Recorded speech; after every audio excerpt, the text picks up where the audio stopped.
Hey, welcome to you all, and we're glad you're here at Redemption Hill at the 400, what this building is generally known as. So I'll go ahead and hand the mic off to Chris, and just want to say thanks for being here. Appreciate everybody being here this evening. My name's Chris Daniel. I'm the Executive Director of the Richmond Center for Christian Study.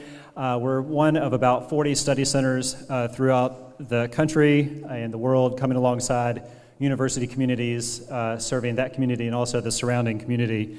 Our mission at the Richmond Study Center is to bring gospel transformation by fostering serious consideration and discussion of a biblical worldview and its bearing on life and culture. And that's what we're going to do this evening as we consider a biblical perspective of the food industry with Joel Salatin. Most of you probably know that we have finally acquired and opened our new location next to the University of Richmond campus at Libby and Grove, and we invite you to come and check it out.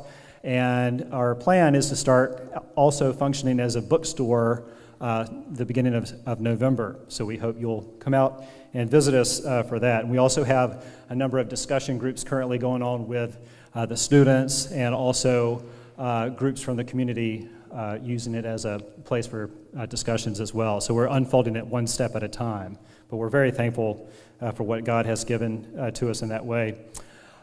We are in a new location, and with new locations comes new needs. We do need volunteers to help with the location, and especially with the bookstore once it opens starting in November. So if you're interested in that, please do let me know. That's one thing that we are trying to work on. Also, new rent, new heating bills, and those kinds of things. So we are in the middle of a new fall matching challenge drive where we're trying to raise our monthly pledge levels from $13,000 per month to $15,000 per month, which is what we need in order to sustain the place for the long haul.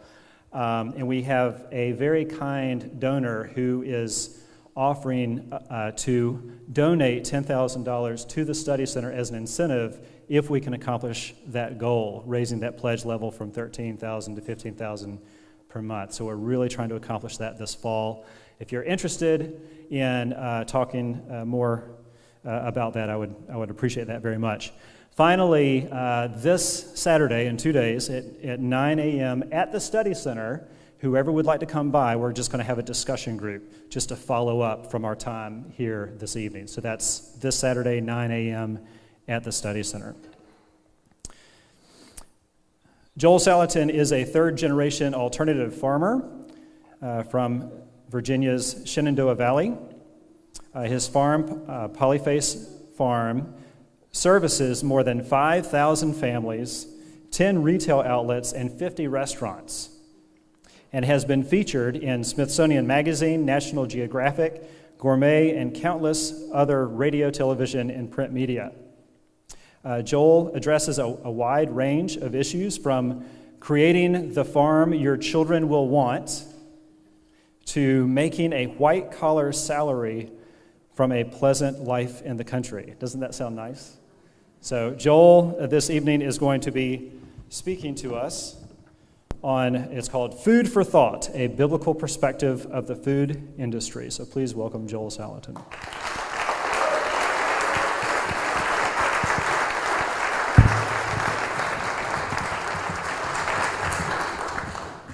Thank you. This is this working? Everything's good? Sound all right?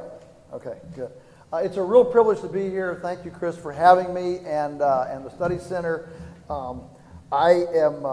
I'm just really honored to be able to address this. You know, when you're an organic farmer, you know, it's typically not assumed that you're a Christian. You're normally a creation worshiper and not a creator worshiper. So this is a privilege to be able to kind of, you know, this is a coming out night for me, you know. And kind of, I don't have much, but I'll let my hair down and feel like that can be appreciated. There will be a lot of time for Q&A at the end. This is such a huge topic that we'll just hit a few high spots as we go through. Get my watch off so I can keep up with time. I grew up weird. Talk about dysfunction. My mom was the first girls phys ed teacher for Bob Jones College when it was in Cleveland, Tennessee, before it was Bob Jones University. Okay? I graduated from Bob Jones University. Okay? My wife graduated from Bob Jones University. So that tells you a lot about the family. When Paul says, I'm a Jew of all Jews, right? Pharisee, blah, blah, blah. I can say I'm a fundamentalist of all fundamentalists. Okay? I mean, my credentials are impeccable as a, straight-laced, fundamental, teetotaler, right? Fundamentalist. So here I am, so I'm growing up. And interestingly, all of our church friends, all of our Christian friends are these, people like, conservative Christian people. They have an orthodoxy. There's an orthodoxy that, if we buy the cheapest food possible, we can put more money in the offering plate. That's an orthodoxy. And there was an orthodoxy that if you talked about environmentalism, environmentalists, boy, if you talk about that, you're some sort of a, commie pinko, liberal Democrat, environmentalist, wacko, tree hugger, cosmic worshiping, pagan, pantheist. I mean, just go on, right? So growing up, I had this real schizophrenic household where at church, at the fellowship group, you had these, straight-laced, real conservative Christian fundamental types. But around our home at the farm, my dad was a total genius, eccentric. His father was a charter subscriber to Rodale's Organic Gardening and Farming magazine when it first became published in like 1949, right? Had a great big organic garden, and those are some of my most poignant childhood memories is Grandpa's garden. And of course, Dad got his environmental ethic from him. We said Dad was organic before Rachel Carson wrote Silent Spring. And so during the late 60s, Vietnam, the hippies, the beaded, bearded, braless, free love, everything's cool. Those were our farm friends. Because we had compost piles. And we went to the health food store. And we had Adele Davis on our bookshelf, how to, eat right for your life and eating well and all this. And we got brewer's yeast and took persimmons and mashed them up in a blender and made tiger milk, tiger milk, Adele Davis tiger milk. All of our church friends, they heard about it, they called it panther puke, And a lot of these friends, we went to the Highland Sugar Maple Festival. I remember one year with a hippie couple. They were living together. They didn't even have the same last name, and they were smoking marijuana, and it smelled it was cool, And they had the big peace symbols, and they were all woolly with hair, And these were our farm buddies. They'd come over. We'd talk about raw milk and share recipes and how to make kombucha and all this crazy yogurt. And here's my big yogurt bin, and all this stuff. Our church friends, well, they wouldn't have eaten yogurt if you put 5 blueberries in it. Yogurt. That's what those weirdos, those hippie freaks. That's what they eat. Do that, and next thing you know, your kids are going to be shacking up. That's it.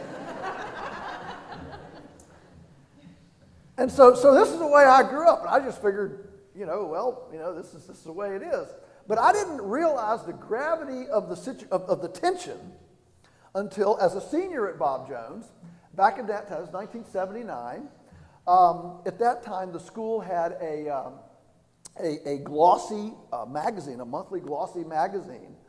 Dobson at Focus on the Family did the Focus on the Family magazine. Well, this was called Faith for the Family magazine. And of course, as a student, we all got a free copy, under our dorm doors. And so I picked up this issue. I don't know, it was in like November, December or something. And the cover article was on the food fads. And I start reading down through here, and I see where this is going, and I'm feeling pretty uncomfortable. Until right in the middle of the article, here it is, and I remember it like yesterday. Dr. Bob Jr., the chancellor of the university, a quote, direct quote, "Anyone who walks into a health food store is joining a cult." Well, our family been going to them for years. We went to the health food store all the time. We get all these, weird concoctions and things. It's the only place you can get good stuff. And so, we went there all the time. So here I am, I'm a senior, and I'm a president of my society, and I'm an official, university tour guide. I'm a successful student, if you will, and I'm in the cult. At Bob Jones, I'm a cultist. And, I close it up, and you don't ask, don't tell. Don't. And for the first time, it really struck me this gap. Okay, I'm just giving you some context here. This was a big deal. Okay, this gap, and so as we have gone on with the farm and become fairly successful with the farm, gained some notoriety. It's been quite an interesting journey to be this kind of this weirdo within the organic, the environmental community, where I speak a lot to sustainable agriculture things, regenerative agriculture, organic food conferences, foodies, in cities and all this. And they assume that because you're an organic farmer, actually I can't legally use the word because the government owns the word and you have to get a license in order to use it. So we use the word beyond organic. We're beyond organic. And so as one of those, it's expected that I'm pro-abortion, I'm pro-National Education Association, whatever the teachers union wants, it's the greatest thing. I'm for higher taxes. I'm for every, environmental agency. I'm in love with the EPA. This is the assumption. And so, I have this interesting world that I live in. But I've learned a lot from living in that world, and that's what I want to share with you tonight, because I believe that I don't know what to call us. I don't want to assume that everybody in here tonight are Christians. I don't want to assume that at all. But I'm going to assume that most of you are here because you're in some sort of a faith community. So if I can use the term faith community or religious right or evangelical, is that okay if I use those kind of terms? Okay, say the faith community. All right, I think that the faith community, which supposedly is 34% of the U.S. population right now, 34%, that's a pretty big block, right? It's officially 80 million potential voters. And actually only 10 million of them vote. So, we're not exercising nearly as much power as we have even in regular stuff. But I'm convinced that we have squandered a tremendous amount of emotional equity with friends and neighbors and with the world by not exercising a visceral, participatory conversation about earth stewardship. And so that concept has been co-opted and owned by creation worshipers. And it has not been owned by creator worshipers. So let's delve into this. Most churches that I know about, if you went in there at a potluck and questioned the morality of somebody bringing a Kentucky Fried Chicken barrel to the potluck, you'd be branded a commie pinko, troublemaker, rebellious, pharisaical, pantheist, earth hugger, right? Or if you dare to question, should we really be using styrofoam plates? Why don't we use paper? There again, we can't even have those conversations in our churches because the stereotype is if you even breathe that kind of talk, you're a commie, pinko, liberal, Democrat, tree-hugging, pantheist, environmentalist, wacko. So I want to talk about it. I want to talk about this because it's dancing around these taboos, you see, that create unnecessary schisms and actually weaken our clout. I'll share one story with you to show you the power of what I think I'm going to say. I was speaking at UC Berkeley about, 8-9 years ago. UC Berkeley. Now everybody, UC Berkeley. Do I have to say any more? UC Berkeley. Okay. All right. And so they want me to tell about the farm, show my slides and all that. So I've got 300 students packed in this room, and I'm showing my slides, and I do my creation in 6 days, literal, and sanctity of life and pro-life and that, and use the word God several times reverently. And the students, they go right along here, and I'm done, and they erupt in a standing ovation. Well, that's pretty cool. UC Berkeley. So we get done, Q&A, go out. It's dark, 9 o'clock, and the two professors that asked me to come, they have combined about 25 years of teaching there at UC Berkeley. We get out, we're going to go out for ice cream, at the end of the speech, and you go out for ice cream, right? And you don't have to take me out for ice cream. I already had my ice cream. That's a real deal there at the center. I mean, in order to get to the Bible Center, you have to go through an ice cream shop. I mean, that's somebody's really thinking. I mean, you talk about a bridge.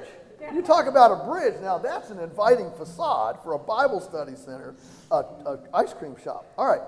So we get outside, and the two professors, we're walking along, and they spin around in front of me under a street lamp, like, stop me. And before I could even react hardly, one of them said, we have a confession to make. I thought, oh, this is going to be interesting. And now we're in confessionals. That can mean different things to different people. I said, this will be interesting. They said, we were scared to death for you. I said, why? They said, because we knew some of the things that you were going to say. And we've been here, collectively 25 years. And many of you know that the Vietnam protests started at UC Berkeley. And during that time, the students developed a way to express solidarity in disagreement with a guest lecturer. Of course, they have a lot of guest lecturers there. And the students perfected a hissing. And, when a whole group does it, a whole auditorium full of people, it's pretty dramatic. And it was a way the students had of letting the speaker know that they dislike what he just said, or she had just said. And the two professors told me, after explaining this to me, they said, this is the first time in all of our memory at this school that somebody, a guest lecturer, used the word God reverently. Now, if you want to swear, that's fine, okay? No problem.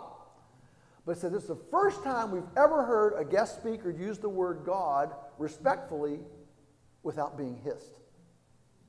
Never saw it before. How do you account for it? Well, the only thing I could figure is that maybe this was the first time the students heard a religious writer, not W-R-I-T, but R-I-G-H-T, are you with me? A religious rightist, okay? Attempting and I always use the word attempting because I'm not consistent, you're not consistent, I'm not consistent. Who in here is 100% consistent? Ain't nobody 100% consistent, let's just be honest, right? We pick our compromises. But the students appreciated that here was a guy who was trying to match walk with talk, trying to be consistent. And I have been in more situations where the Christian community is impugned, and blamed for everything from, erosion to poverty to everything else. People holding their Bibles aloft. Everything that's wrong in the world is because of this book. I've been there, like second speaker after the first one, that kind of thing. In that proximity. I was up speaking, and I had a table of 6 people. And you know how usually, you say, hi, I'm so-and-so. You go around the table and introduce yourself, at a conference thing. Well, I sit down, there's 6 people at the table. And instead of any introductions, the guy next to me, he just leans back in his chair and he says, man, I hate Christians. Well, that's exciting. And so, I've been in a lots of situations like this. And I'm going to tell you, right now, if you engaged with a radical environmentalist who typically is also an abortionist, and the radical environmentalist started to explain to you why why we need to protect this tree or this baby whale, and then says, but what we really need is to abort all these babies, and you and I know that these babies are thinking, they're already hearing, they're wiggling, right? And we look at this guy, and if somebody asked you, could you please explain, could you please get those 2 statements to jive? That I'm an abortionist, but we really need to save these trees here. Could you get that to jive? And we would just say, I don't know what to say. We're tongue-tied, right? They're so far apart we can't even wrap our heads around it. It's just inexplicable. Let me tell you something. When we go to a Sanctity of Life rally or a Pregnancy Help Center rally and then bring the kiddos to Happy Meals on our way, they see it the same way. Whoa, that's powerful. See, if we said, I've picked a career I'm going into. I'm going into a career of prostitution, and I'm a Christian. And I'm going to do righteous prostitution. It's okay. You can laugh. That's all right. We would say, what? Could you explain that to me? It's completely inconsistent, isn't it? We would say, that just can't be. Or if I said, I've got a really sacred ministry. I'm going to become a righteous bank robber. What? Yeah, okay. So there are things that are just obvious.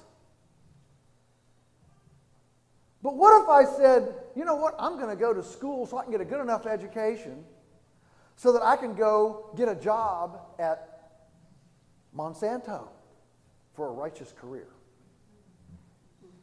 Now let's talk about Monsanto just a minute. They're fun to talk about because they're so bad.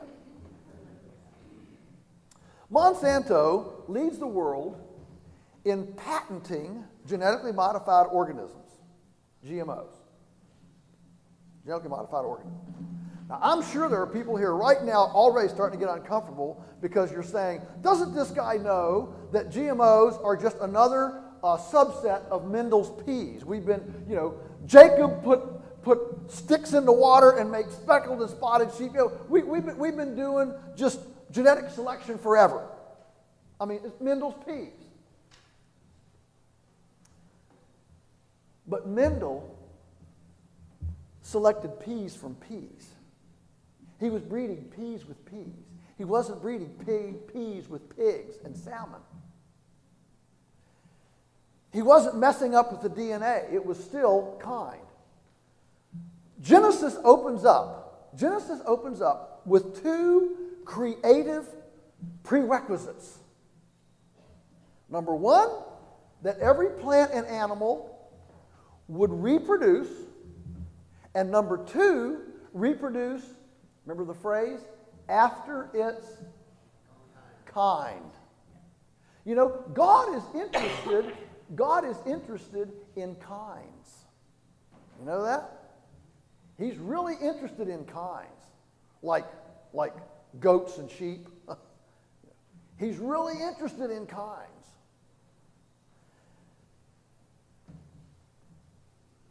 So God is interested in life's ability to duplicate, and these have powerful spiritual ramifications. What's his desire for us as his children? To duplicate with other children. It's called evangelism, right? Discipleship, okay? So he wants life to procreate, to duplicate. And then he wants that life to be after its own kind. GMOs violate both of these. Many of them are sterile so that the seeds don't reproduce at all, so that you have to go back and buy the patented seed from Monsanto. It's called Terminator, all right? And number two, they don't reproduce after their kind. There are all sorts of different kinds. And they actually stimulate mutations. And so now we have tomatoes that have pepper genetics in them. And so now it's not a tomato or a pepper. We have people with pepper allergies eating tomatoes and getting allergies from the pepper genetics in tomatoes. It's not of a kind. It's a difference of kinds. It's a stew pot of different kinds. In fact, the double helix DNA code, there's a lot of protections in there to make sure that the kinds persist. I mean, there's one that we've done for a long time throughout history, and that is a donkey and a horse. And what does it produce? A mule. But what's interesting about the mule? Sterile. It's almost like God says, okay, a donkey and a horse, you can do that, but that's as far as you can go. That's it. You know, we're not going to do a fish on a tomato plant and half pig. Okay, we're not going to do that. In my book, Folks, This Ain't Normal, to use a pretty crude vernacular, I said, look, if you want a way to remember this, just remember, if the sexual plumbing doesn't match up, it ain't right. It's a real easy way. See? And pea pollen from this variety, and pea pollen from this variety, and pea pollen from this variety, the variety that Mendel was using, that's all pretty similar. The plumbing matches. But the sexual plumbing of a pig and a tomato doesn't match. All right? If you saw a pig and a tomato getting it on in your garden, you'd have some questions. Okay? And so there are some significant barriers that the Creator put in to preserve species kind. And we've come in here like a bunch of swashbuckling sailor conquistadors, said, who cares about barriers? Some of you are old enough to remember the movie Jurassic Park. All right? Remember that? And the scientist, he's made these clones, these dinosaurs. He's cloned them up from these eggs, and they're growing. And he's got this park, and of course, then they start to go out of control. They start eating people and cars and tearing down their fence, and of course, getting ready to destroy civilization. And there's mayhem and all this, and the professor is just euphoric over, oh, look what I've done. This is wonderful, wonderful. And the journalist, his alter ego, of course, gets in his face, and he says, but sir, just because we can, should we? That's a pregnant question. Pregnant question. You know, for 30 years, the U.S.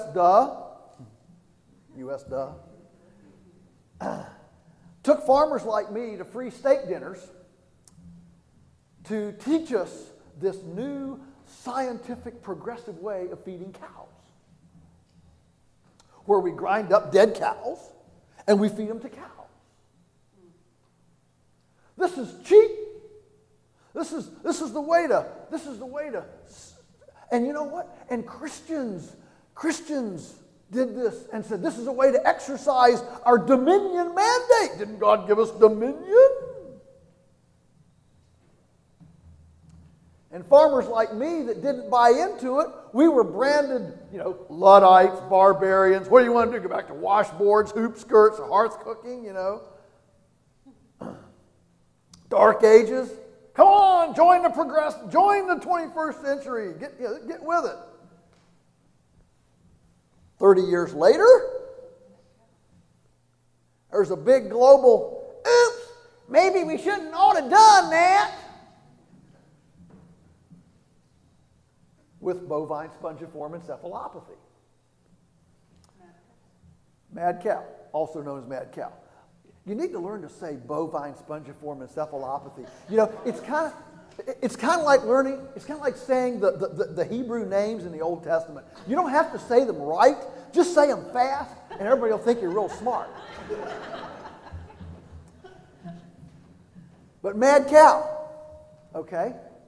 Now, why didn't we, in these meetings, the scientists, the PhDs, the people with a post-hole digger degree, they came in and, they had all sorts of charts and graphs and feeding trials and nutrient analysis and all this stuff to show us, how good this was.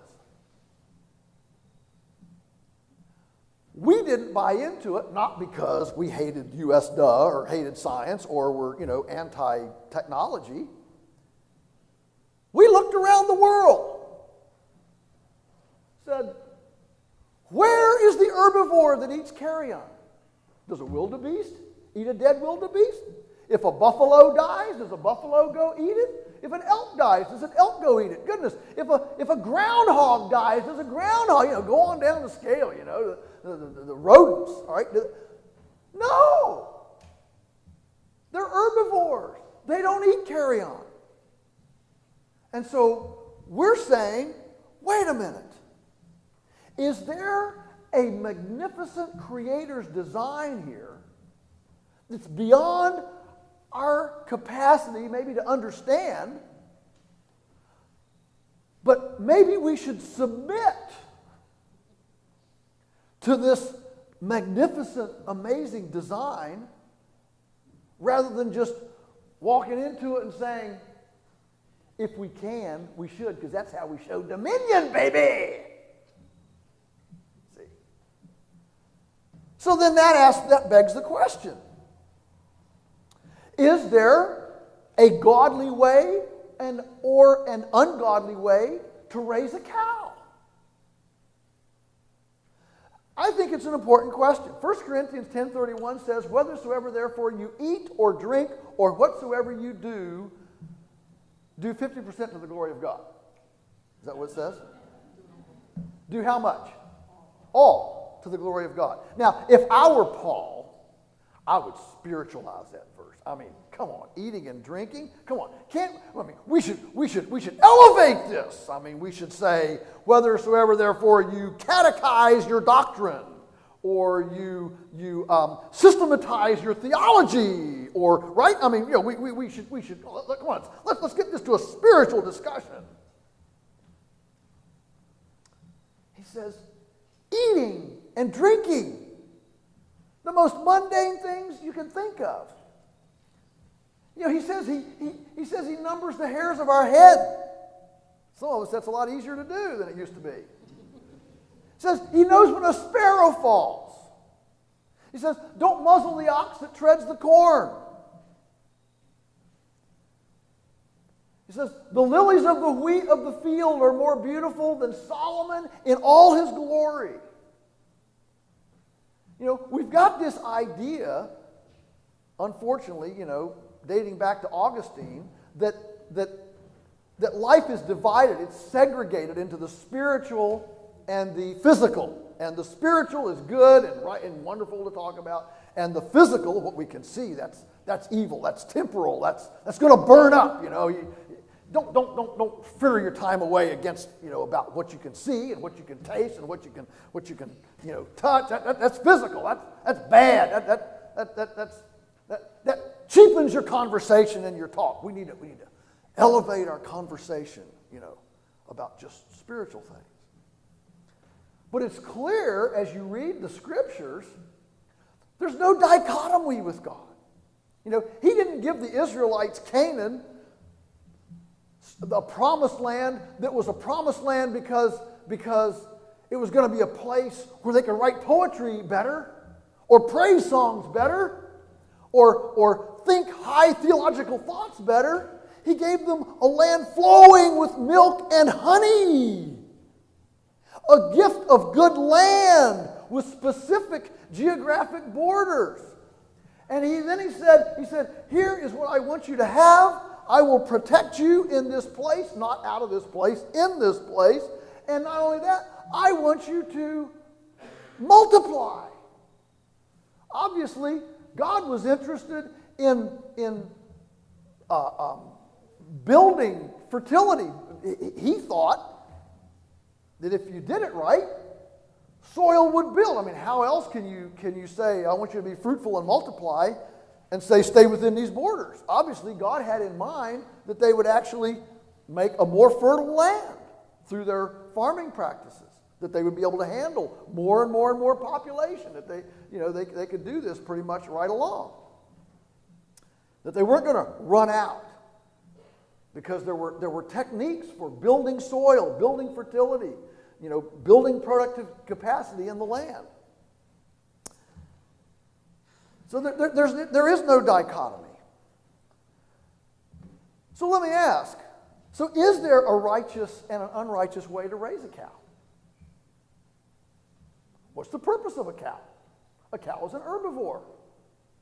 If we feed dead cows to cows, are we using the cow the way the Creator designed the cow to be used? Now, I do a lot of tours at the farm, and it's amazing. Any 12-year-old child can look at the cow and say, that's an herbivore. And then I ask the 12-year-old, so why did our most intellectual, intelligentsia, credentialed, academic experts in our country for 30 years tell us to feed the herbivore meat? And the kids scratch their heads and say they can't figure it out. Well, of course not, because it violates every pattern. And then the question comes then, okay, so if that violates every pattern and it violates the cowness of the cow, see, we don't ask that question in our research.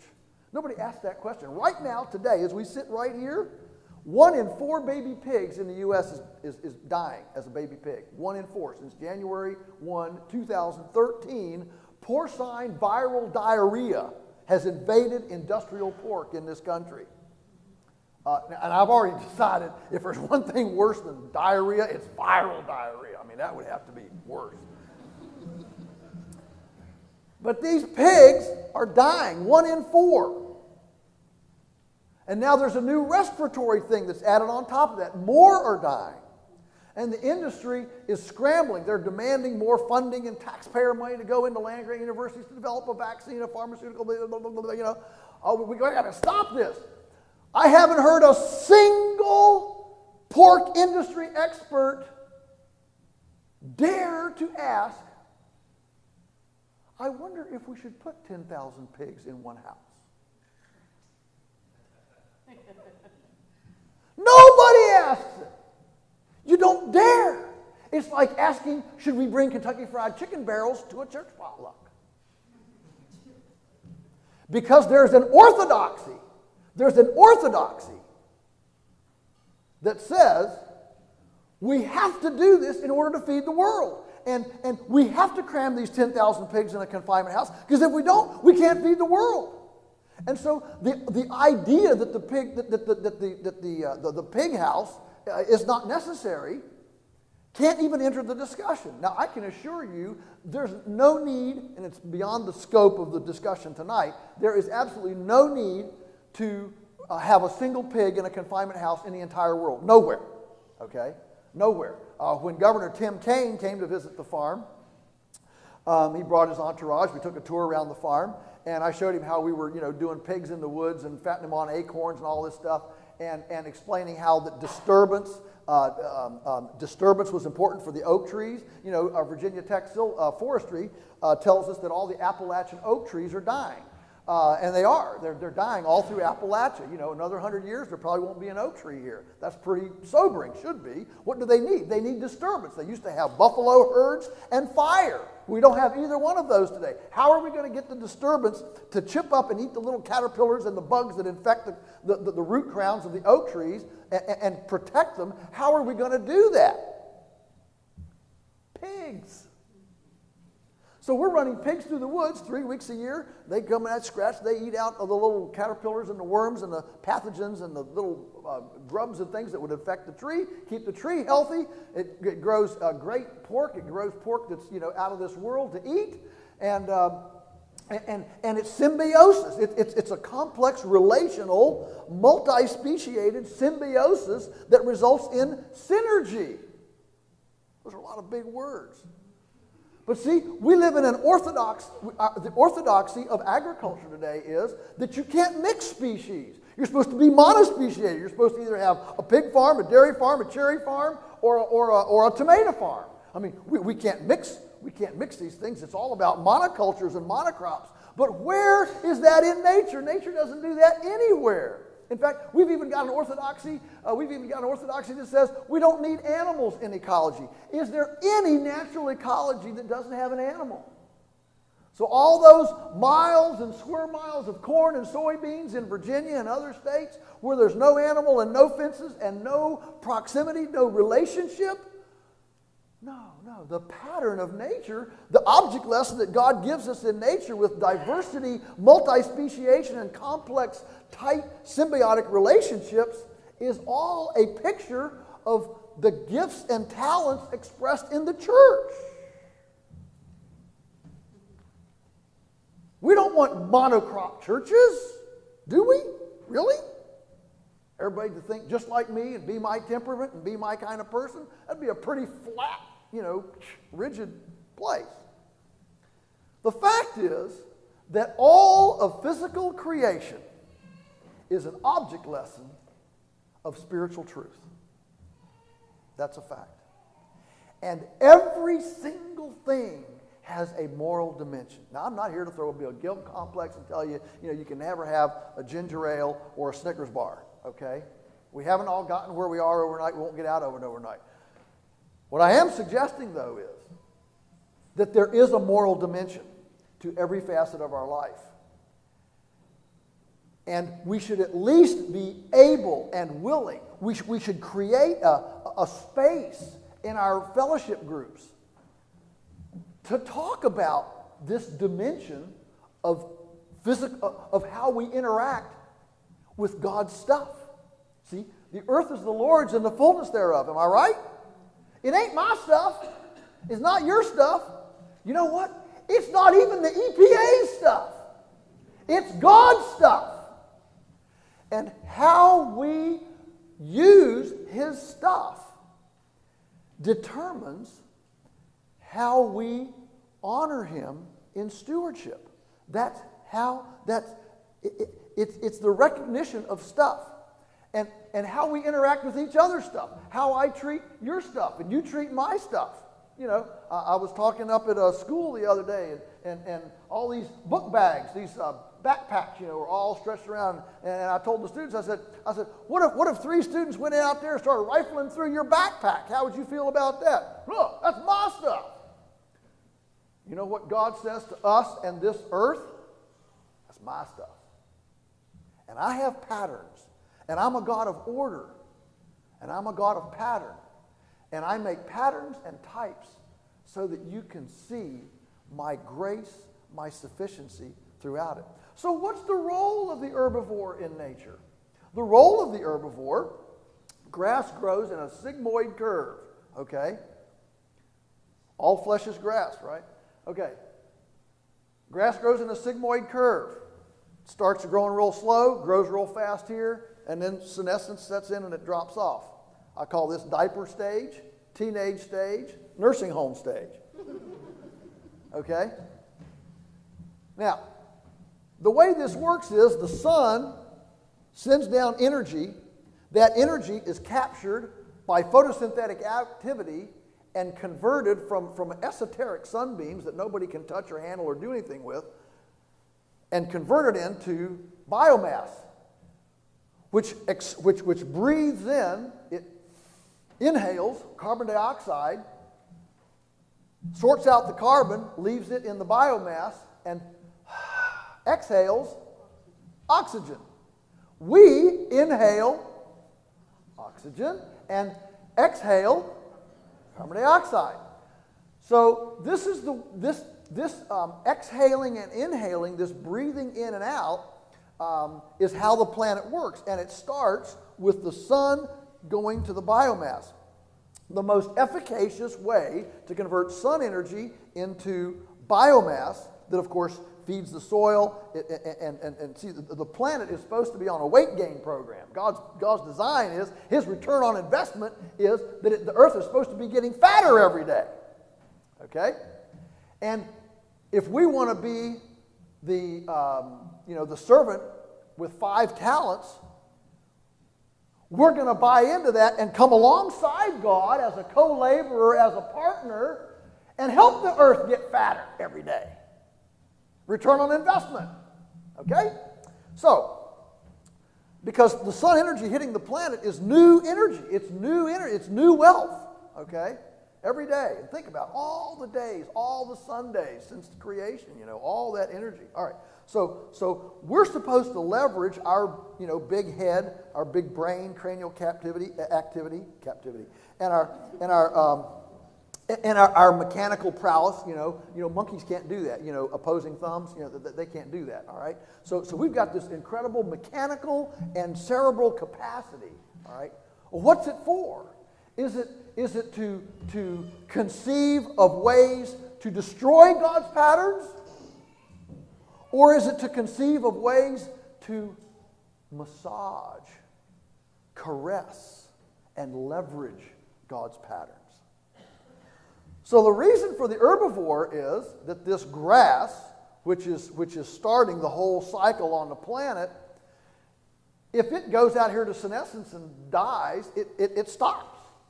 It stops collecting solar energy, it just turns brown and dies. So the herbivore, and the reason the whole earth is full of herbivores, from llamas and alpacas and guinea pigs in South America to wildebeest, elephants, and zebras in Africa, to Cape buffalo and yaks and water buffalo in Indochina and bison in North America. The reason the planet is full of all these herbivores, there's a lot of them. Why? Is because they are God's pruners as this forage comes up here towards senescence, to prune it back and restart the rapid teenage growth cycle. If they stay in one place all the time, they keep it beaten down into diaper stage, and the grass gets weak and eventually, dies. It's not very productive. And if we don't graze at all, then it goes out here and stops, and we stop photosynthesis. So the reason for the herbivore is as a pruner. Now, interestingly, those herbivores are not just willy-nilly around the planet. They are moved around by flies, which have a 4-day cycle. So the flies keep moving them. They move away from these flies. And that keeps them moving to the next set of grass that's up here towards senescence. So they don't stay over here and regraze the new little Snickers bar shoot that comes up. We want to wait until it turns into liver and onions and lard over here. Really, climax nutrition. You get the lard? Okay. And so that's the role of the herbivore. And they do this with moving, mobbing and mowing. Essentially, the herbivore is a big pruning, four-wheel drive, four-legged portable sauerkraut vat. That's their role in nature. And the other thing that moves them are wolves and lions and jaguars that keep them mobbed up in a tight mob, moving across the landscape, so they're constantly moving. And the other thing that does is it spreads the manure around the landscape so they don't just sit down in campsites.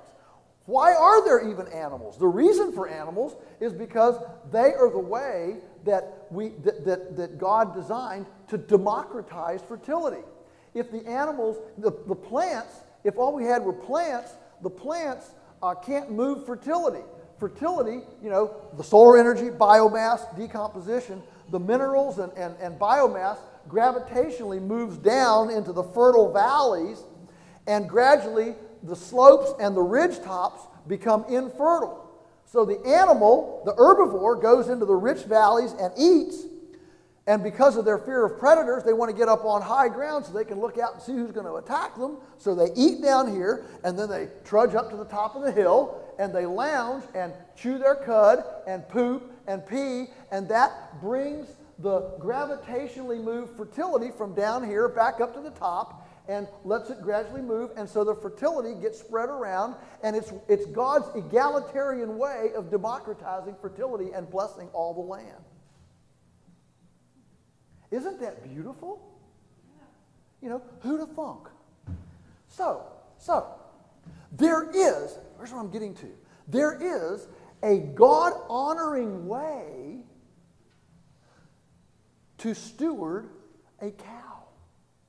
It does matter whether the cow is used in this beautiful choreography or stuck in a feedlot eating grain produced from fertilizer that required cheap petroleum, that required a military presence in the Middle East to make sure we've got cheap enough oil to grow corn over here, to take the corn to the feedlot over here to feed the cow, a completely unnatural, segregated, anti-cow feed that would kill her if we didn't kill her before the feed got her.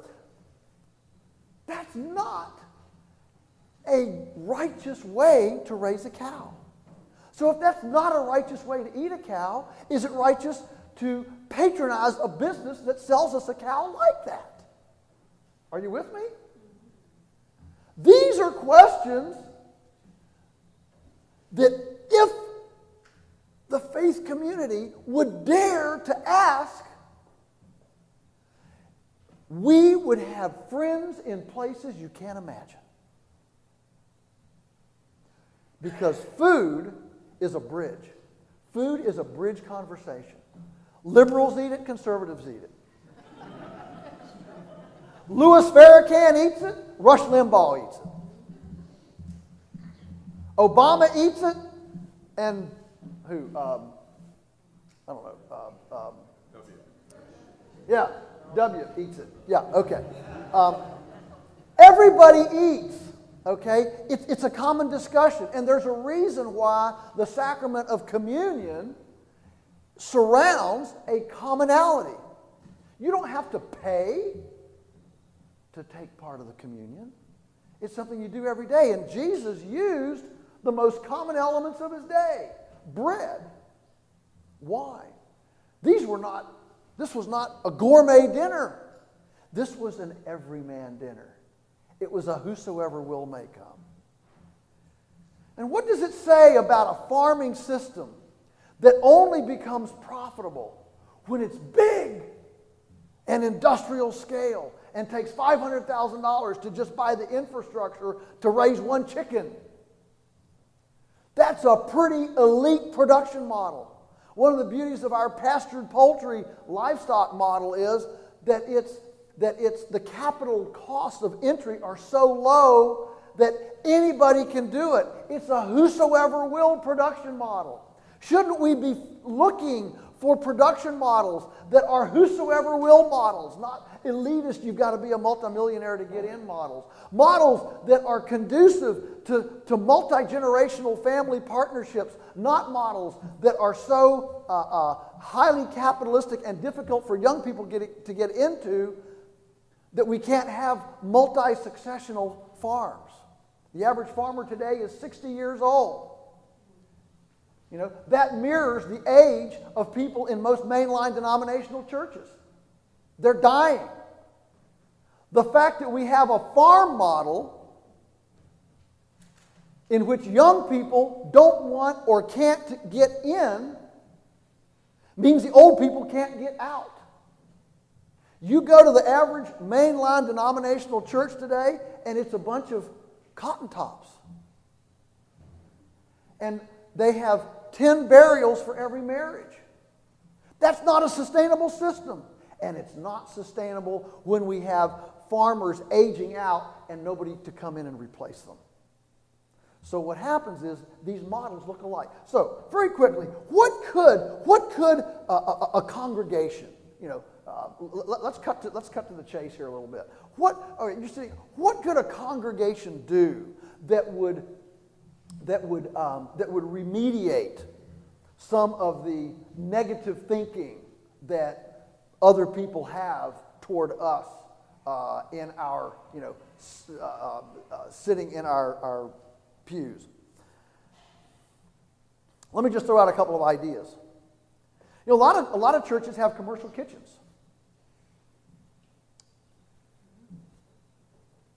They're used about 1 or 2 days a month usually. What if a church advertised in their area, we got this commercial kitchen. Are there any farmers around that want to do some value-adding, egg noodles and quiche and, products? Come and use our kitchen. How about churches with lawns?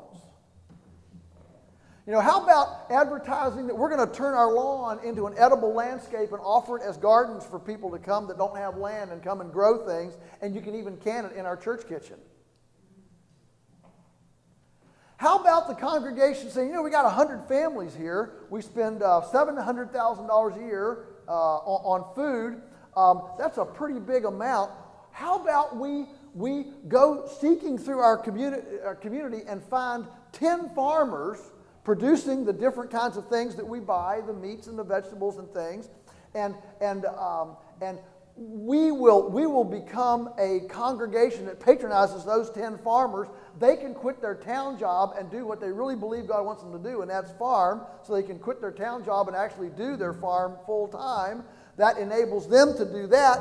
We get really, really good food, and it's all a transparent thing, and we leverage our fraternity on the local food system and suddenly generate commerce, and we're not now shipping all of our dollars out to Bentonville, Arkansas for dubious fuel that you can't pronounce, that's foreign to our 3 trillion internal community of beings, that when we eat it, they say, what's this?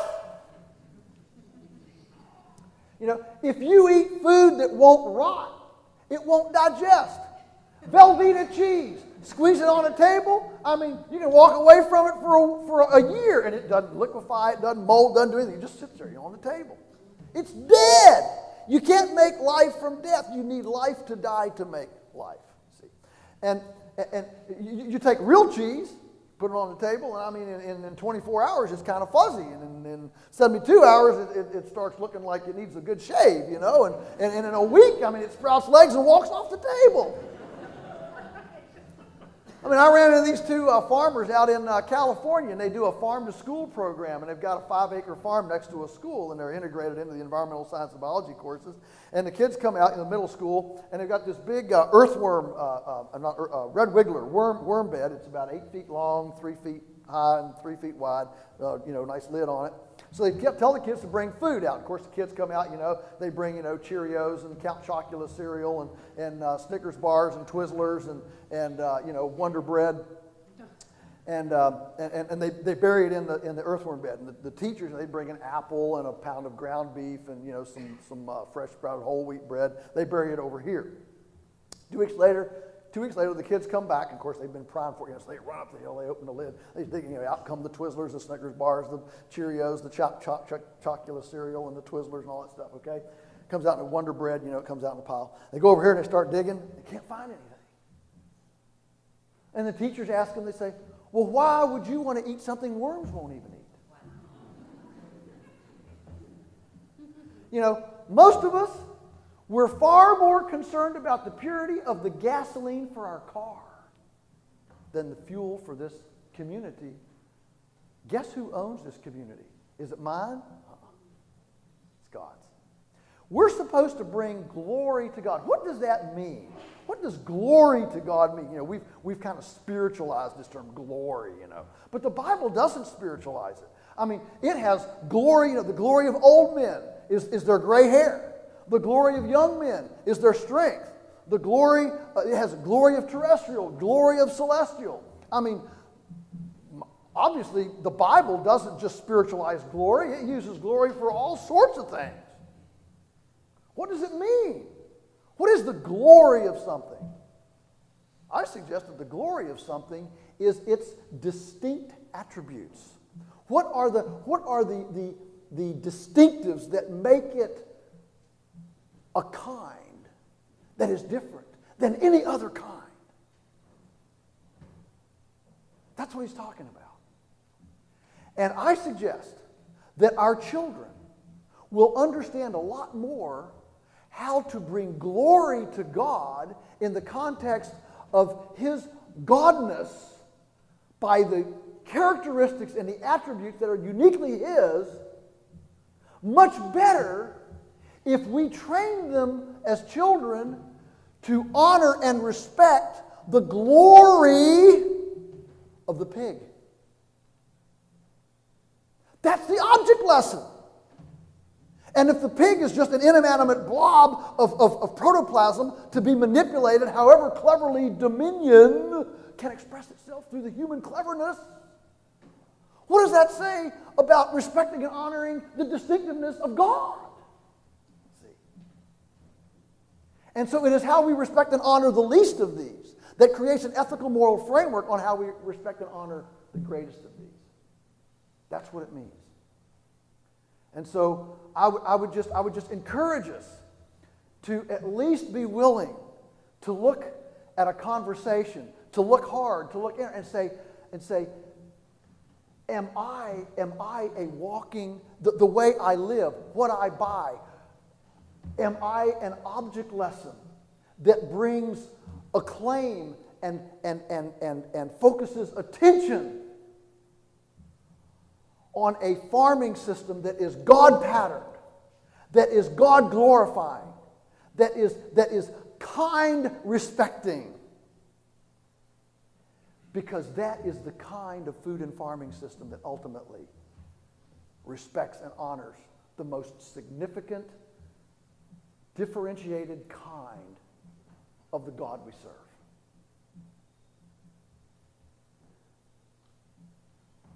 Again, this is not about going out and having a great big kilt, but it is about being willing to make changes in our lives, in our churches, and in our worldview that actually gets our walk and our talk. And I would even suggest that it brings our spiritual conversation to a place that our neighbors can see.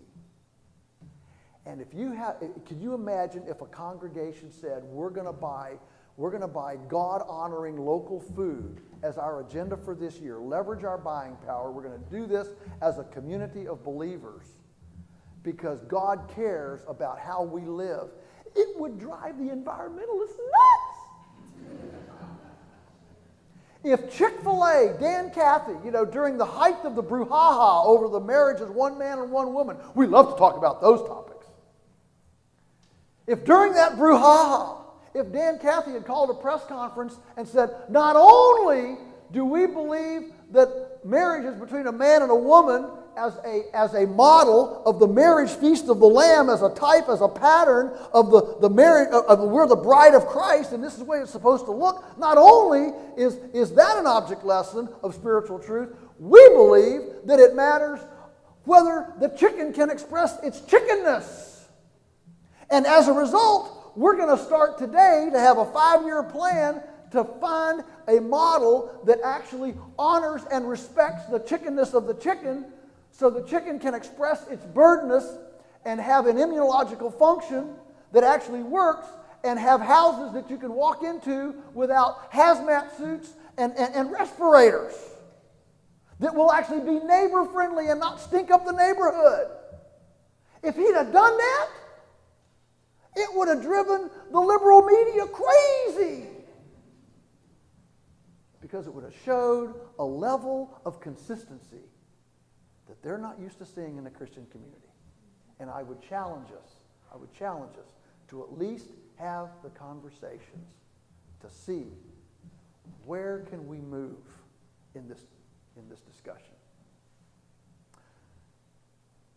Let's open up for Q&A for 15 minutes. That's all we'll take, 15 minutes. And then I think there are some refreshments up here or something. I think 30, if you're cool with that. Oh, 30? You good? Yeah, you think people will sit for 30? Oh, yeah. Yeah. If you have questions, come on up. We have a mic at the front of each row, and feel free to ask Joel whatever questions you may have. And it's okay. You can ask anything. You know, inheritance, marital things, whatever. It's like. Okay.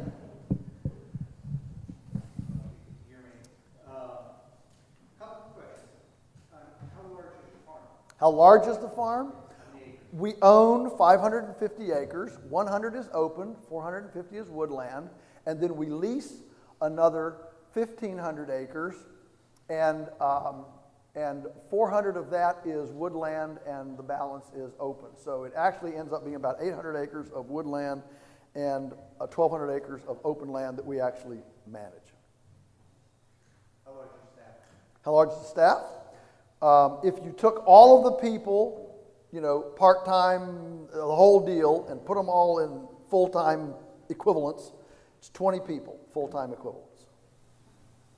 And last question that I can think of at the moment: how do you grow fruit trees? Or do you have fruit trees? We have a few for ourselves. We don't sell fruit. We eat it all. If you had an idea of how to keep squirrels out from eating all your fruit. Squirrels out from eating all the fruit? I do have an idea. It's called a .22 caliber rifle. and absolutely. I am so glad you asked that question, because it's going to enable me to expound on I have a segue into something else. All right, here's the deal. And this is uniquely something we can bring to it. I get, because remember everybody, I kind of, this is not my normal talk, okay? And I'm usually talking to environmentalists, sustainable farmers, foodies, that sort of thing. And I run in all the time. Last night at the University of Dayton in Dayton, Ohio, I had a student ask me, how can you justify using a milk cow by exploiting her, by taking her milk away?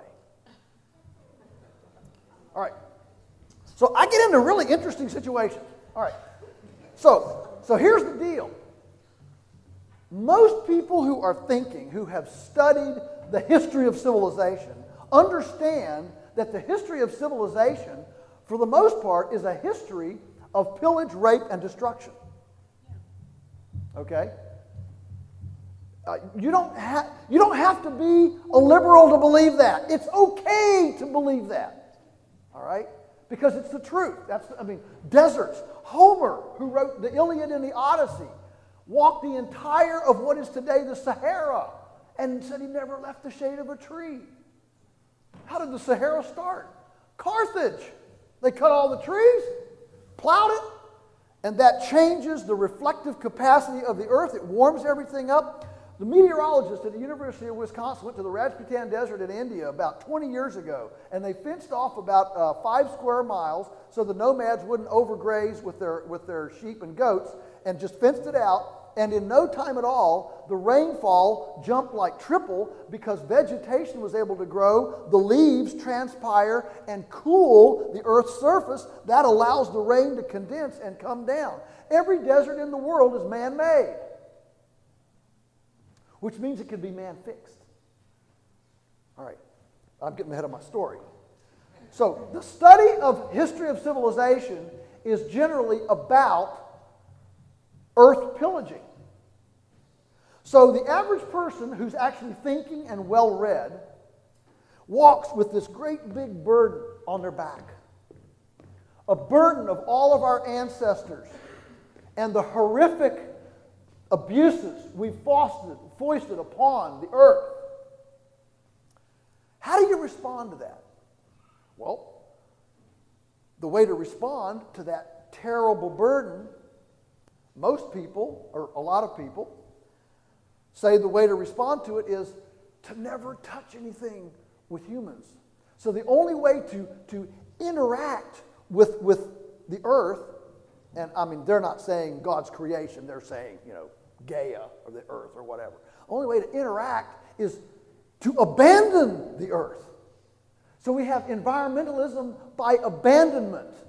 The only way to interact is to pull away and don't desecrate the earth with human breath, and make parks and national parks and wilderness areas and U.S. forests and Bureau of Land Management land and get those people off of that land. And so the Christians make fun of this. They're a bunch of people haters. These environmentalists are a bunch of people haters. Well, so the Christian community makes jokes about these people hater environmentalists,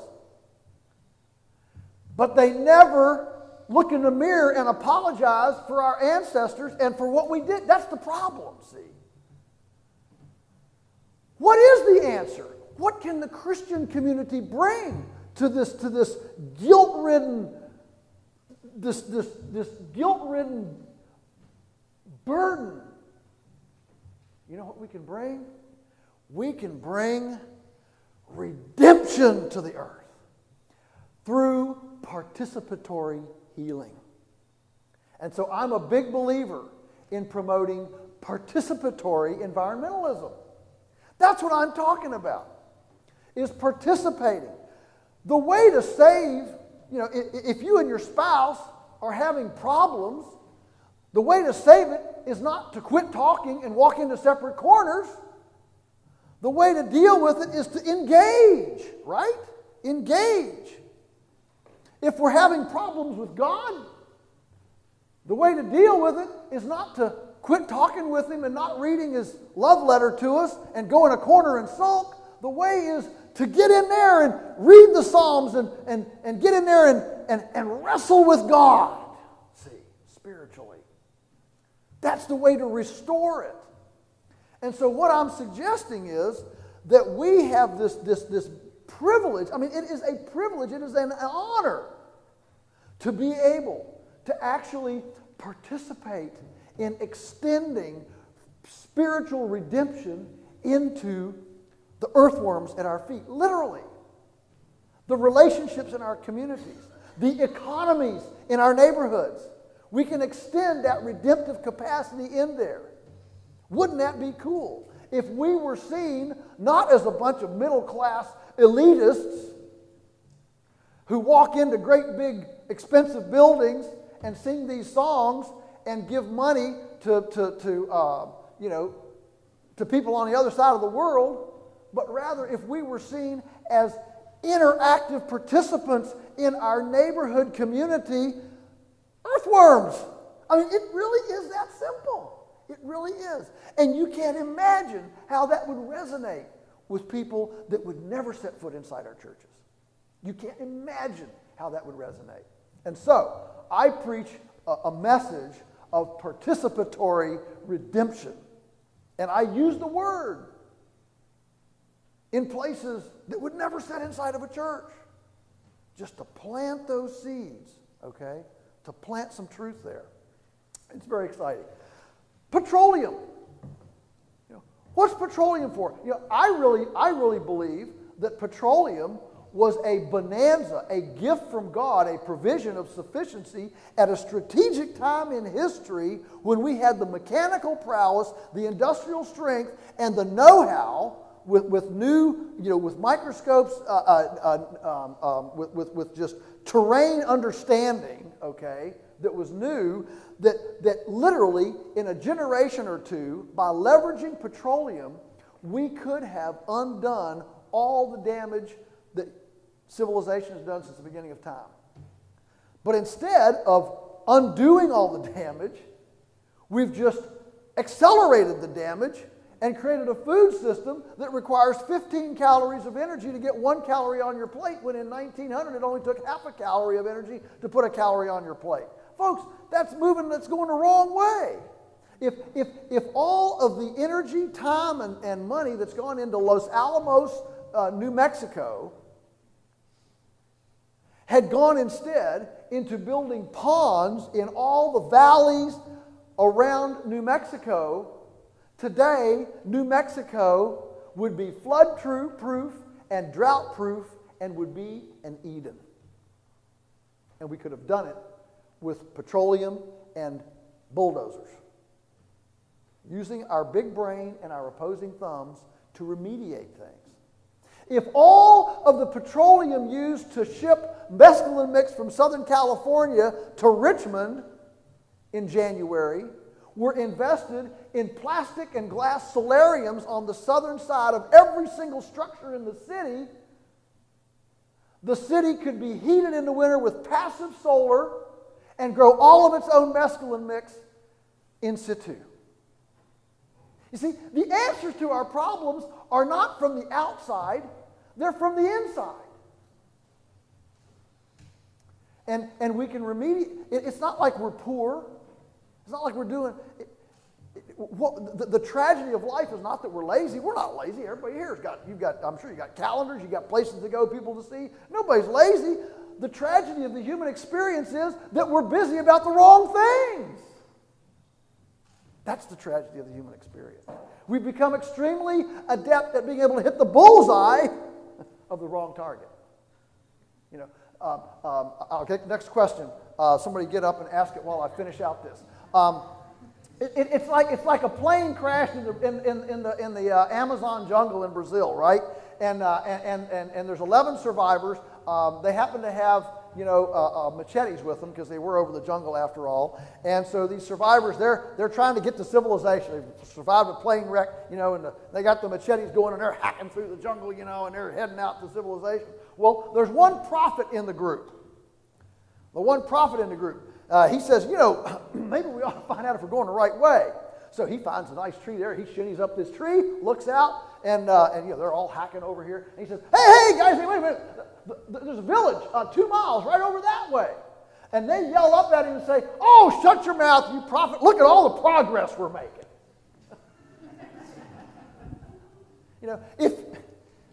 That's what happens when you have a society of technicians and no prophets. Yes? In my comments, first of all, thanks for coming and speaking tonight. Thank you. In my conversations with vegetarians or vegans or other, I used to work at Whole Foods, so I used to have a lot of these conversations. Sure. And about, our nature as omnivores and getting into those discussions. The one comeback was always, well, that's fine and dandy for you living in the wealthiest country in the world, but there is just no way to feed 7 billion people high-quality animal protein without destroying the earth or resorting to insects. So I was wondering, you've kind of addressed that a little bit tonight. I was wondering if you could expand on that and how that is possible. Sure. Oh, great question. Thank you for asking it. Yeah, this is a big one. It's really a big one. Everybody needs to realize, this is really not a spiritual thing. And let me just lay out some science for you. You got to understand that the reports from the UN Long Shadow Report, which is the most famous one that everybody reads in all the environmental publications, to Jeremy Rifkin's Beyond Beef, to other plenty of other things, World Wildlife Fund. All of the science impugning animals is assuming a concentrated animal feeding operation, grain-based herbivore production model, because that's what we have. In other words, they can't study what we don't have, so they study what we have. And if you study what we have, then all these things start to show up. The fact is, we now know, anthropologically, we know that North America had way more pounds of animals 500 years ago than it does today. A lot of people don't realize that Nebraska and Kansas today still have only a way less population than Kansas and Nebraska. Of course, they weren't in states then, but than they had in population in 1500. In 1500, there were more people living in Kansas and Nebraska than there are today. Okay?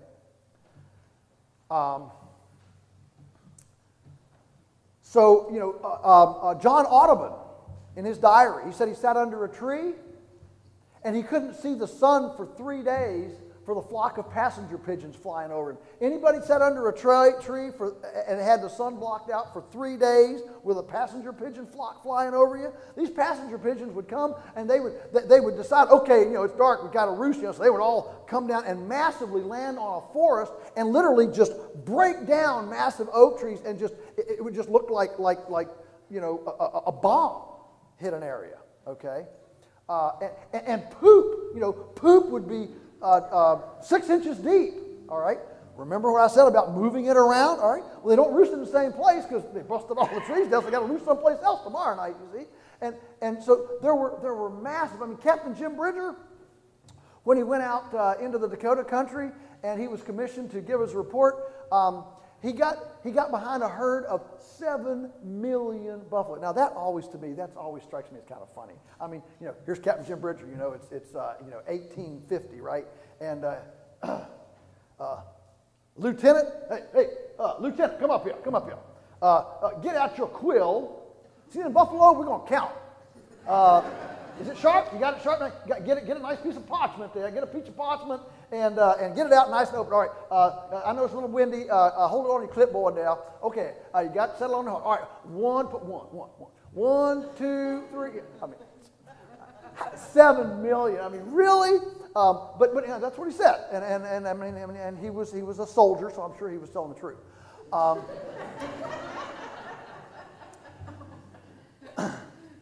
So it hurts.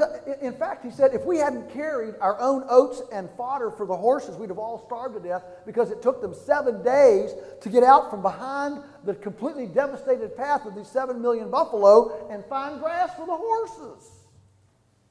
This is called disturbance, okay? And disturbance is the beginning of successional innovation. All right, so where was I going? The question is, all right, so there was a lot more pounds of animals prior to chemical fertilizers, pesticides, John Deere's, plows. Really? Yes. Way more. When we say grass, we're brain damaged about grass. We don't know what grass is. How many of you read Little House on the Prairie books?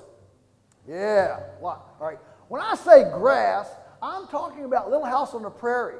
You can see it today at the University of Nebraska at Lincoln. They've got 2 acres preserved of native prairie. It was as close to religious experience as I've ever had. I was out there. I walked into this.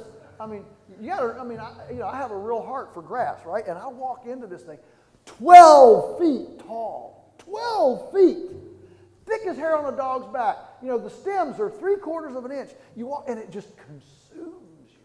And to imagine riding on that buckboard wagon, and as far as the eye could see out through undulating hillsides, 12-foot prairie grass.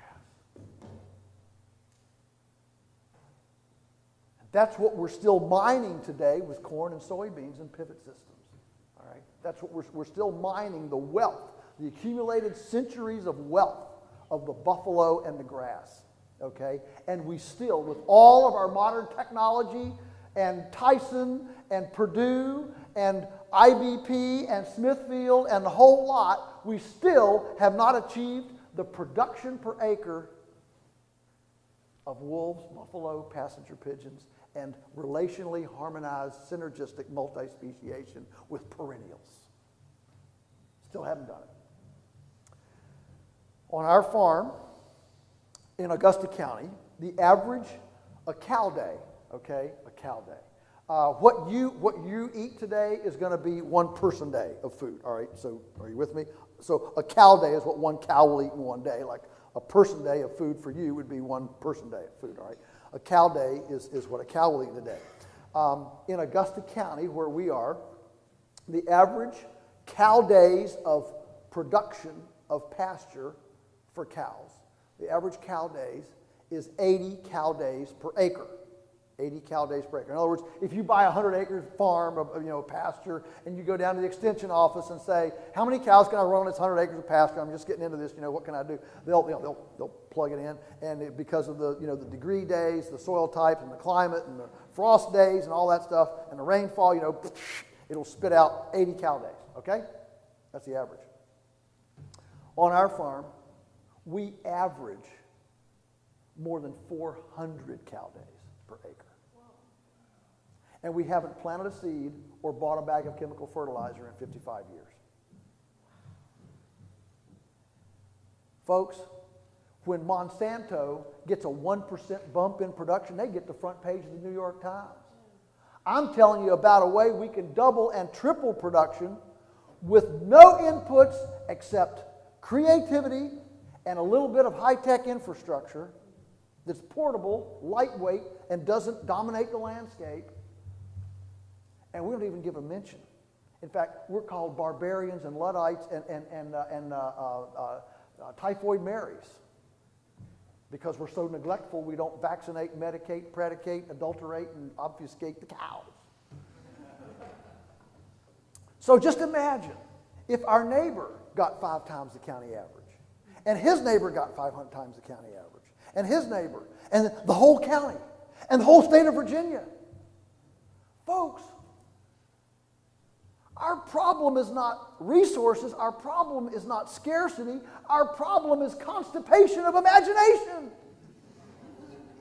Our problem is a failure to adopt the obvious templates, designs of nature that God has laid to us very perfectly and profoundly, and simply carry them over and duplicate them on our places. But it's like Wendell Berry says, the temptation of the human spirit is to take something that's extremely elegantly simple and complicate it. That's the truth. The orthodoxy of our day is that nature is fundamentally broken, and we have to exercise dominion and fix it. My belief is that God's design works very well, thank you very much.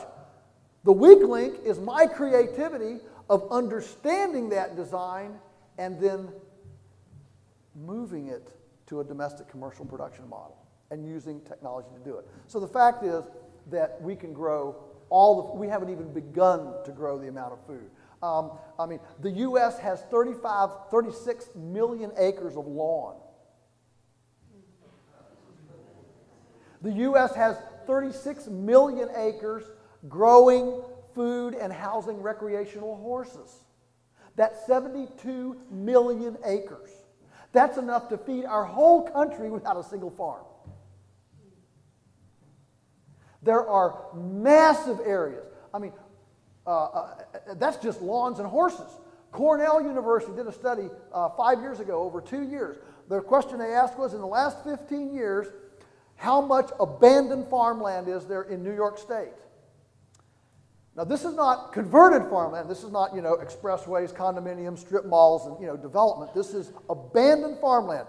15 years ago, it was actively farmed. Today, it's just growing up in saplings and it's just abandoned. Still privately owned, but it's just unused land.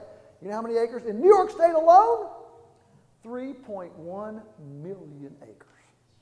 And you can see it today. If you go to New York, you can drive up through, go to Albany and then head on up through Ithaca and up into northern New York, and there are miles and miles of barns that have been taken over by vines and ivy and composting silos and fields that are 25-foot saplings, and the whole thing is turning into a wilderness area. There is so much land, it's unbelievable. And the fact is that the most rudimentary backyard garden produces more per square yard than the most high-tech single-species industrial fertilized monoculture. That's the truth. But see, we don't research that because the research is all paid by the monocrop folks. So they don't research multispeciation. They just research monocrops. Because in their orthodoxy, multispeciation can't work because it's not in their orthodoxy.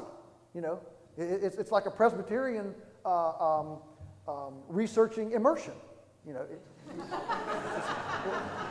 it's not in the language. You see, so you just don't. And that's the stuff of paradigm. You know, it's like a Nazarene researching eternal security. You know, it's just not in the lingo. All right, enough of that. Maybe we got time. We're about out of time. Do we take one more or should we stop? One final question. One final one? Okay. All right. This might take a little bit of time to answer, but it's... I give very short answers. Just little soundbite answers. All my answers are one-sentence answers. Okay. Coming from the point of view that I'm a native Californian, so I Okay. come from a land where water was scarce, and Yes. I'm very scared looking at what's happening, you know, from most of the West out there. The water situation is absolutely critical, Yes, and absolutely. the aquifers are Yeah. going down. And a lot of people are not aware of what's really happening in this country on that basis. That's right. And I love the model you're talking about. But how do you see what's happening there affecting our food supply going forward? Oh. And what can we do? Because the crisis is going to spread, it's not going to lessen. So how do we prepare and help take care of ourselves and our neighbors, Yeah. which again is another opportunity to extend that grace? Absolutely. Great question. Okay. First of all, what's happening in California can be remediated. What you might not realize is that this whole continent was literally covered with millions of beaver ponds. The last time I was in New Mexico, I got to some anthropologists that really know this stuff, and I said, were there beavers in New Mexico? They said, yes, New Mexico was covered with beavers. So I want you to think about, California, New Mexico. Think about these arid areas where they have maybe 4 or 5 big rain events in a year. You've traveled them. These big dry arroyos, I think that's the way you say it. For us Easterners, we go there and we think they've constructed a bunch of tracks for dirt bikes and dune buggies. They're not. They're water courses that run full and muddy and out of their banks 3 or 4 times a year. If all that water were impounded up on high ground in valleys, that whole landscape would be hydrated. And then that water can maintain base flows, springs, and that water stimulates vegetation. The vegetation cools off the planet's surface. The cooling off makes the rainfall, and the whole cycle starts to happen through the transpiration, the cooling effect of vegetation, blah, blah, blah, blah, blah. Okay. So I wanted to mention, first of all, that I don't think the California problem is a have to. But see, the problem in California is that it's illegal to build a pond. Because the water is part of the commons. And so they view Colorado, it's illegal to have a rain barrel. Why? Because we all own the water. But look, if a procedure increases the commons, it's a good procedure. And hydrating the landscape increases the commons. Eliminating the flooding downhill, that's a good thing for the commons. We're not depriving downhill of normal water. We're simply protecting downhill from. See, this is a problem with the interactiveness. You see, we've got this sacredness to we can't interact. And boy, can't we be thankful So we're supposed to interact with the creation as a fellow creative being, if you will, with God. Aren't you glad that God doesn't look at us and say, man, you're hopeless, I'm abandoning you? Amen? Right. So that's the way we're supposed to look at the earth. We understand it's a mess, but let's participate with it. Okay, so what does that do about our food system? All right, here's the deal. You and I, we're not going to affect California. California's where it is. I mean, the truth be told, it's hard to tell other people what to do. All right? And so I look in the mirror and say, okay, so what am I going to do? So on our farm, we are actively building ponds, okay?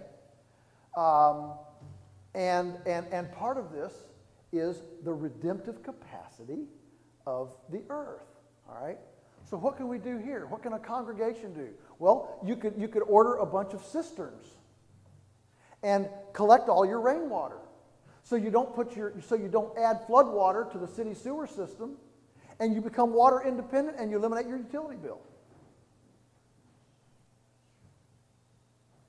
That's called investment in reasonable, that's called building forgiveness into the landscape, forgiveness into my life.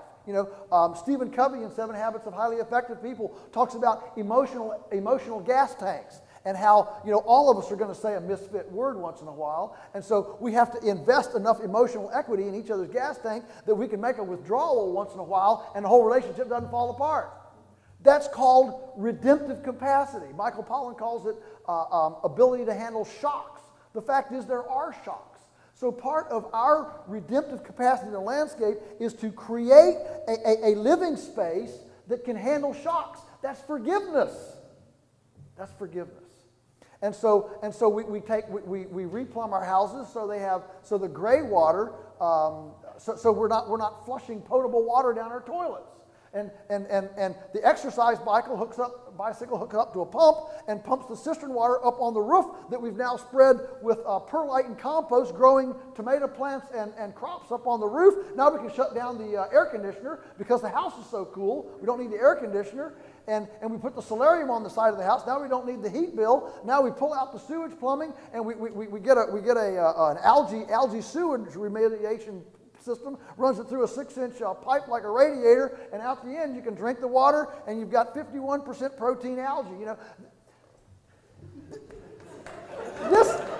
This is not difficult. And trust me, if a congregation actually created an action plan for we're going to build resiliency into our lifestyles, into our homes, okay? We're going to build resiliency. So when economic shocks, water shocks, food shocks come, we're going to be resilient. That's called return on investment. That's called abundance. That's called coming alongside God as a partner and caressing his nest with a return on investment. That's what that's called. That's not weird, fuzzy environmentalism. That's just good, God-honoring, participatory, redemptive capacity. Thank you for letting me visit with you. May all of your carrots...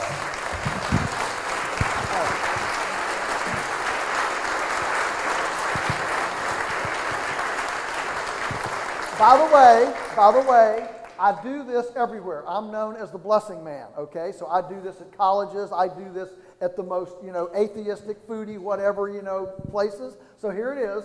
May all of your carrots grow long and straight. May your radishes be large and not pithy. May tomato blossom end rot affect your Monsanto neighbor's tomatoes. May the coyotes be struck blind at your pastured chickens. May all of your culinary experiments be delectably palatable. May the rain fall gently on your fields, the wind be always at your back, your children rise and call you blessed, and may we all make our nest a better place than we inherited. Thank you so much for letting me visit. Thank you.